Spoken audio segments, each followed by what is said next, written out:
My name is Jacob Lucci, and I'm in grade 12. All right. Jacob, what is an accountability partner? For myself, I feel like accountability partner is someone who, for example, is someone who kind of keeps you accountable for your actions. So an example could be like addictions or struggles you have. An example for me is one of my good friends named Milan.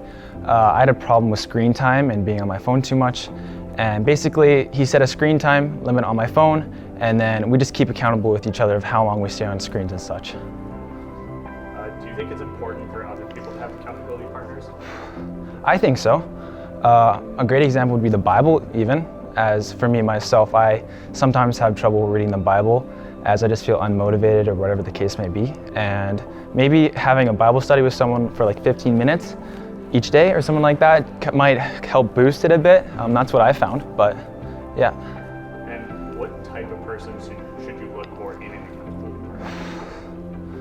partner? I feel like it matters what you're kind of looking for and what the topic is. So maybe if it's something to do with Christianity, maybe a Christian, because I think that would make more sense.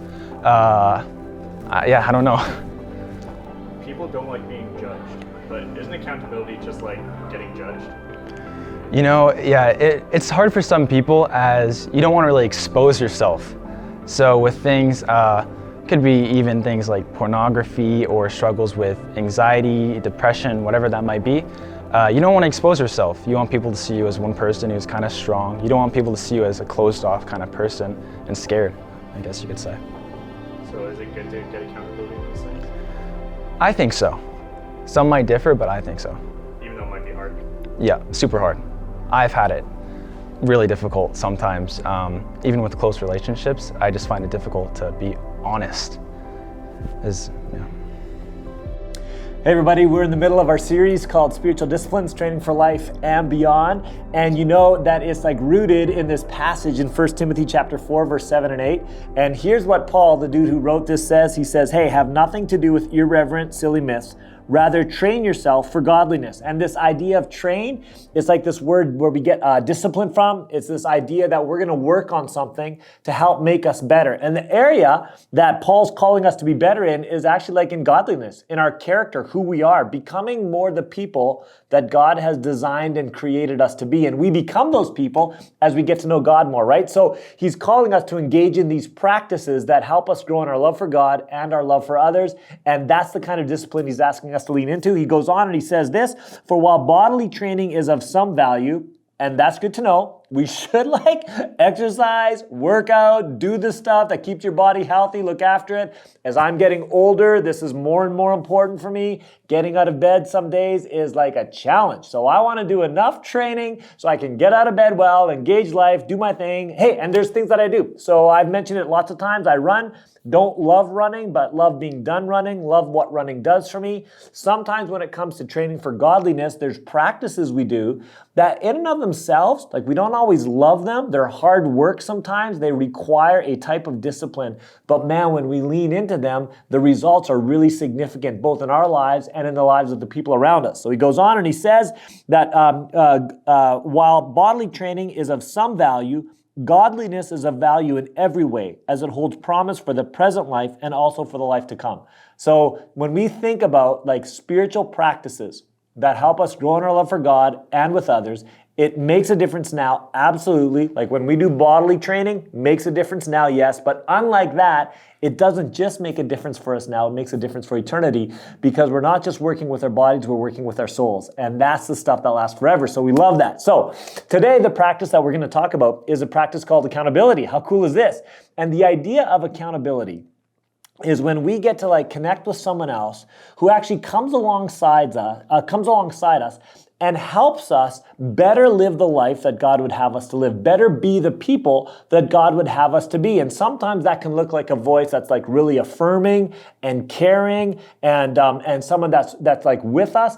And sometimes that voice can be a little bit more difficult. It's a little bit more confronting. It's pointing out things in our lives that maybe we're not really proud of, or maybe we don't want other people to point out, but they're pointing them out in us. Why? So that we can become better. They're for us, not against us. A couple of passages that stand out to me. So first passage, James 5:16. And it says this, therefore, confess your sins to one another and pray for one another that you may be healed. The prayer of a righteous person has great power as it is working. So it's this idea that we have friends, people that we trust, that we come alongside, we share the things that we're struggling with, the things that are hard in our lives, the areas that we're failing in, and those people come alongside, they journey with us, they pray for us, and they ask God to continue to do a good work in us. So we're journeying together in that way. And then the other passage I think a lot about is Galatians chapter 6, verse 1 and 2, where it says this, brothers, if anyone is caught in any transgression or sin, you who are spiritual should restore him in a spirit of gentleness. And it's this idea, again, that we should come alongside each other, that we should be for them, not against them. We should journey with people in such a way, gently, that they actually experience us as being for them, not against them. And then he goes on and says, keep watch on yourself, lest you too be tempted. We should be humble. So being someone's accountability partner is not positioning ourselves as if we're better than anyone else, because we all struggle. We all make mistakes. We all wrestle. We all need other people to come alongside us. So there's a humility in what we do. And then it says, bear one another's burdens and so fulfill the law of Christ. And it's this idea that we endure together. We keep rolling together. We keep helping each other. We stay in it. Even if it's difficult, we stay in it. And those are the kind of people that God actually calls us to be. That we are the kind of people where, hey, we need other people to journey with us, and B, we need to be the type of people who journey with others. When we roll as one of the phrases that I might use is an accountability partner, which really what the Bible tells us is it just means being a good friend. Ultimately, it just means being a good friend. And that's the practice, if you will, that we're going to talk about today. And I'm so excited because I have my friend and your friend, Justin Atwood, with us today. Justin, how are you, bro? Dude, I'm doing so good. Being here with you, always a pleasure. Okay, so I appreciate that. Now, before we go any farther, for sure, the first issue we have to deal with is that beautiful stash that you got. I knew you were going to bring it up. I knew you were going to bring it up. This is it's legendary. Is there a better stash at Village than the one that you're wearing on your face, bro? Definitely not. No, there's been people who have tried, but it's one of the things that elevates my stash is the longevity. It's been around. I probably haven't fully gotten rid of this stash since 2016. What were you, 6? I was pretty much. Were you born with that stash, bro? I was. Well, it was there, and my parents were shaving it because they were ashamed of it. But when I got in high school, I kind of took autonomy for myself, and it just has been kind of kicking around for a while. Yeah, listen, I'm gonna make the assumption that your fiance. Yeah, she loves the stash. She loves it. Yeah, I sometimes joke that I'll take it off, but she doesn't know what's under there. So she's like, doesn't want that up. Big no. Okay, so I've been known to grow a little bit of a stash myself. Yes. The best I've got from my wife so far is I love that you love your stash. That's the best I've got. That's good. So I just want to know you're way out there. I'm here for you. I appreciate that, bro. And I appreciate that you inspire me. He inspires me and should inspire you. Now, in the meantime, Justin, hey, listen, the conversation we want to talk about today is accountability. And I'm really thankful we get to talk about this. Now, if someone has grown up in church, say for a while, there's probably this phrase that they may have heard, this phrase called accountability partner. Help me understand exactly what is that? When someone is talking about an accountability partner, what are they talking about?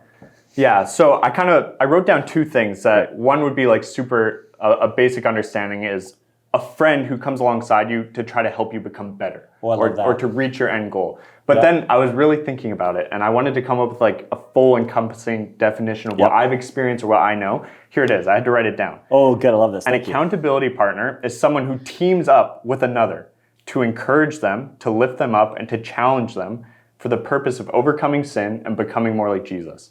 That's great. And I love what you said before, when you had said that statement, helping you become better, you classified or you clarified what better is for us, is to actually become more like Jesus, which is exactly what we were designed for anyways, right? So that is the ultimate better space that we were created to become like. Jesus is the ultimate example of who we're supposed to be, so I love that. Yeah, for sure. Oftentimes we become a Christian and we think, this was a golden ticket to heaven, now I'm good. I can just chill with my friends and I'm good. but there's actually an end goal that the Bible's calling us to, and is godliness, or becoming more like Jesus, which is like a thing that we're always kind of chasing after. Yeah, and you know what I think is interesting, Justin, is sometimes we think this idea of becoming more like Jesus is our responsibility. And there certainly is a sense where it is our responsibility, but we were never created to do this alone. For sure. It's actually something we do together with others, right? Yeah. Okay, so listen, here's a question. Why is having someone who holds you accountable, and I wonder if we should maybe define that a little bit clearer, just this idea that to hold someone accountable is to, again, say, hey, this is who we've decided we want to be as a follower of Christ. I want to be like Jesus. I'm going to hold you accountable by helping you become like Jesus, or helping you journey in the way that you've stated you actually want to go in, right? By saying I'm a Christian, this is what I want to do, I'm going to hold you accountable. So why is having someone who keeps you accountable so important? Yeah, I think the first thing that comes to my mind is we weren't designed to do this alone. But second, like, we all need help sometimes. Like, I even think of like a basic thing of when I was a kid, my parents wanted me to learn how to play guitar. So they bought me guitar, they bought me a music book, and we had YouTube. Right, I could have taught myself how to play guitar, but I was kind of lazy. I would kind of forget about it. I didn't have very much motivation or drive. Then about a year in, they got me a guitar teacher. That's your new guitar accountability partner. Essentially, it's like the same type of idea. They were paying him, so it was a little bit different. but it was somebody that I met with weekly, someone that saw me, and it was just that little reminder of like, oh yeah, I should practice my guitar. Oh, there's something I'm going after here. I'm not just chilling with a guitar. I won't instantly become a rock star. There's someone that's kind of there. So an accountability person, someone, you know, they would follow up with you, they check in on you, and they kind of motivate you and encourage you to go after that thing. Ooh, I like that. That's really good. They follow up, they check in, they motivate you. I think that's really awesome. Hey, by the way, I think you know, when you think about that, now I'm having throwback memories to piano lessons. There we go. My accountability partner was more confrontational than invitational. Ooh. It was more like, what are you not doing, as opposed to, hey, look what you could be doing. So I think there's something about that. Okay, here's a question. People don't love being judged, obviously. Like, that's a big thing. Don't judge me. But isn't that kind of what an accountability does? Like, doesn't he or she judge you? Is that what we're actually dealing with here? I think, like, honestly, it will feel that way. Yeah. Especially when it comes to maybe sin issues or bigger things that we're asking for accountability for. It will definitely feel like judgment. Yeah. But I think one of the things we need to think of is an accountability partner. Like, it's more of a mutual thing. It's more of a friendship. It's a teaming up. It's not, I am better than you, look at me, listen to me type posture. Yeah. So I think when we're approaching this idea of accountability, it's remembering the posture. It is speaking the truth in love. It is a friendship. It is an encouragement. It's not shame on you, like grow up type of relationship. Yeah, that's really good. I think, you know, if we were looking at kind of the illustration of an accountability being like a music teacher, there's someone that's so much better than you calling you to something, but that's actually not what we're talking about. Yeah. We're talking about someone that's coming alongside. Exactly. And probably in the healthiest like accountability relationships, it's mutual in nature, right? Exactly. There'll be some seasons when you'll see something in my life and you'll be like, hey, Sid, I need to ask some questions about this because I want more for you than what I'm seeing. Yeah. And there'll be seasons when I'll do the same back, right? Yeah, that's why one of the key words is friendship, I think, in this conversation. It's not some random professional that you need to hire to hold you accountable. It is friendship. Hey, do you love me? Do you care about me? Do you want what's best for me? Let's do this together. Oh, I love that so much. But maybe I would add a word to that: intentional friendship. Exactly. So I think that's what we're going to end up getting to here is asking, you know, our students to go, hey, what would it look like for you to be an intentional friend with someone? And do some specific practices over the next while. Yeah, but before we get there, what do you think we should look for then in an accountability partner? Because this isn't a small thing to do, right? Like, we're actually inviting someone into a pretty significant space in our lives, and we're becoming pretty vulnerable when we do that. So what should we be looking for? Yeah, I think a blanket statement is, friendship, but it should be someone who you trust and feel comfortable with. Like, it's not just your everyday friend on your basketball team or whatever. It's a friend that you trust and you feel comfortable with. Yeah. But then on top of that, Sid, I got some words that all start with C. Come on, give that. Okay, I want this. That's what I'm looking for, right? Yeah. In our context, at least, they should maybe be a Christian, somebody who is following, if that's the goal that you're going after, a Christian. They should be committed, someone who is there for the long haul, not just, this got hard and I'm out. Yeah. They're committed. Someone who has courage, because oftentimes accountability will require maybe more difficult conversations, or at least pointing out correction areas. So that can be hard and scary. Yeah. Like, so we had a conversation before we started this take where we said that like an accountability partner loves the friend more than they love the friendship. Because like you said, it takes courage for me to come to you and go, hey, Justin, I'm seeing you do these things. Yeah. and I don't think they're good for you or good for others. And so I know that you might not like me if I call you out on this stuff, but I'm willing to risk the friendship because I love you as a friend and I want what's best for you. Right? And that's hard and scary. Yeah, really scary. So courage. I got a couple more. Compassion. Great. So especially if you're dealing with bigger sin issues or difficulties in someone's life, it takes the love and the care and the grace to come alongside them. Yeah. And then the last one is just their character. Like I said, like you don't just want the guy that's your buddy on your sports team or the person that you maybe are acquaintances with or not that close of friends. You want someone that you know that you can trust, somebody you know is going to be there for you and maybe has even gone through something like this before. Brilliant. Yeah. You know, when you talk about character, and I love that, Justin, I think about integrity, and integrity isn't integrity for me isn't being perfect. It's being humble and being like welcoming in as well. So acknowledging when I've made a mistake, when I've messed up, owning that, and then asking God to help me move forward in that. And if we could be that together, if we could have accountability partners that roll that way together, that would be really powerful. I want to say one more thing about just the friends that we're talking about. Like Justin, we're going to invite our students to function, as good Christians, if you will. Yeah. But we'll call it good accountability partners. You do have when you journey with someone that way, you've been really entrusted with something. Yeah. And honoring that trust, guarding that trust is so important. Do you know what I mean? Like in the deepest sense, and I don't think we should jump into it really quickly, but if you and I enter into a real accountability relationship, there's things in my life at some point I'm going to share with you that you could actually use against me at some point. Do you know what I mean? Like it puts me in a pretty vulnerable space. And I think, again, that's why we shouldn't just jump into accountability without considering the significance of it or the people that we're asking to join us in this journey as well. Yeah, for sure. I think the other thing is, too, there can be different levels of accountability, too. Yeah. So we start a little bit more surface. Hey, listen, I'm struggling with swearing. Could you call me out when you hear me say? You know what I mean? Something like that. Even something as simple as a good practice. I want to read my Bible more. I need someone to help encourage me and do it with me. Can you just shoot me a text in the morning? Brilliant. But then there are the deeper levels as well where you need more trust, you need more honesty and openness. Hey, I think that's actually, Justin, I hadn't thought about that before. Maybe the way to start accountability is holding each other accountable in good practices. Yeah, start with there. What are some good practices that you'd like to start and have others help you with that before we get to the confrontational practices, things that we want to end in our lives? I think that's really smart. Yeah, love that. Good. Okay, so Justin, I want to get really practical for a second. Yeah. What would it look like, or what could it look like to be someone's accountability partner? What's something practical you could do if you were entering into an accountability relationship with someone? Yeah, super practical.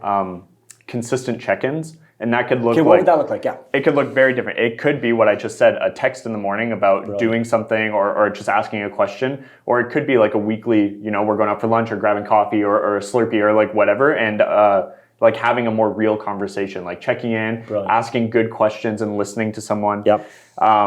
It could, it could be for something good, like reading your Bible, but it also could be, man, there's something I'm struggling with in my life is sin. Brilliant. So it could be some sort of monitoring of that sin. Yeah, absolutely. Actual check-in, we got to be honest here. Yep. We're using tools to help us grow in this area. Great. It looks like encouragement. Brilliant. We need encouragement. It's not, I think oftentimes when we use the word accountability, it comes with this negative connotation, the judgment, but it comes with a lot of encouragement and lifting people up. And celebration, right? Celebration. So if I'm in an accountability relationship with you, and let's say our accountability is man, I want to trim my mustache twice a week. So it can just be a little tighter. That's good. And let's say you haven't trimmed your mustache for 3 months, which is not you because you're a trimmer. It's trimmed. But let's just say that's it. And then I noticed that you actually trimmed your mustache not 3 times this week, but twice. I celebrate that. I'm like, Justin, I know we're shooting for 3, but you got 2. Progress. Come on, how great is that? Yeah, so we're going to celebrate that. Yeah, and it feels good, right? Yeah. And then the last one, for our context, prayer. Awesome. We can't do this without prayer. We need God to be involved in these types of things as well, in these relationships. It's not just this friendship, it's a deeper friendship. So prayer being involved in that and actually taking that to the next level as well. Okay, so I want to summarize a couple of things you said there that I think are important. First of all, by the way, this sounds a lot like how our small groups kind of function in general, right? Exactly. This is what we're shooting for. I love that. Yeah, and I think what's really fun in our small groups, Justin, is we have older people that are modeling that for us, which I think is really cool. I love that. So just really practically, number one, if I was going to start an accountability, a really specific, I want to try this out, if you will. Yeah. I might come to you, let's say you and I are going to be accountability partners. Sure. I might come to you and say, hey, Justin, I'm I know like I've been praying and I feel like God would be calling me to pray like 3 times a week, something that I want to do, practice of prayer. And then I might go, could you help hold me accountable to that? What would you be thinking you would do in light of that? I think the first thing is I would say, hey, when do you want to pray? Awesome. Like, let's set a specific goal that I can hold you to and I can check in on those days. Right. And it could even look like, hey, we're going to jump on FaceTime and pray together. Brilliant. Like, we're going to do this together and come alongside each Right other. But then, yeah, we're going to follow up in a certain time period. Maybe in 3 weeks, we're going to check in and see, like, were we doing this? Like, how can we do this better and, like, make measurable goals together? Brilliant. Yeah. So you're setting some goals, you're clarifying some desires, setting some goals, and then you're going to check in and see how that's going. Yeah. You're going to celebrate it when we hit goals and go, that's awesome. We're going to say, hey, that was hard for you. We might even explore, why was that difficult? Why did you miss? What was going on? Is there something I could do to help you with that? I'm not going to own your practice of prayer, but I want to help you move into that practice of prayer. And then I think something else maybe that's helpful, Justin, is if I'm doing like accountability is just the way Christians are supposed to be, followers of Christ are supposed to be. But sometimes as a practice, we might set a time limit on it. So we might go for this month, I'd like you to hold me accountable to prayer for this month. Yeah. And that way we can try it for a month and that can be a good experience for us and we can put some parameters that way. Yeah, because it definitely might feel weighty. If somebody like comes up to you and says like, I want to be the best Bible reader ever, and you're like, whoa, this is like a lifetime thing where we're like joined together. Yeah. So yeah, having a definite like time period where you can evaluate and maybe like it does need to go longer, but maybe you did it. Maybe you accomplished your goal and you can move forward from there. I love that so much. So we're gonna like put together some practices that you'll talk about in your small group time and try it out on these things. And I love the idea, Justin, where hey, let's start with something not so intimate, something a little shallower, and let's see how that might deepen over time. But we'll try some of these practices in our small groups. Think that'll be great. Yeah. Hey, Justin, before we like end our time here, and by the way, thank you so much. This has been great. Sure. Is there anything else you'd like to tell us or tell our students about accountability before we end the conversation? Yeah, I think the last thing that comes to mind for me, and I had to wrestle with this as a teenager as well, is that when it comes to community and friendship and people around you, there's like kind of 2 narratives you can live by. One is, man, my friends are here to serve me. And my community is here to serve me. I want to be comfortable. I want them to make my life easy and good. Smart. But accountability can be hard sometimes. So I think a better narrative to live by as Christians is my community is here to shape me. So they're here, like you said, the purpose is godliness. The purpose is Christ-likeness. So when you begin to view your community like that, like they are helping me reach my goal, and that can be a game changer for us, I think. Yeah, I love that so much. Justin, that's awesome, dude. Thank you so much for your time. Really appreciate it. Hey, listen, we're going to head to our groups now. We're going to talk about this a little bit more and what it means to like lean into the practice of accountability. Let's go and do that.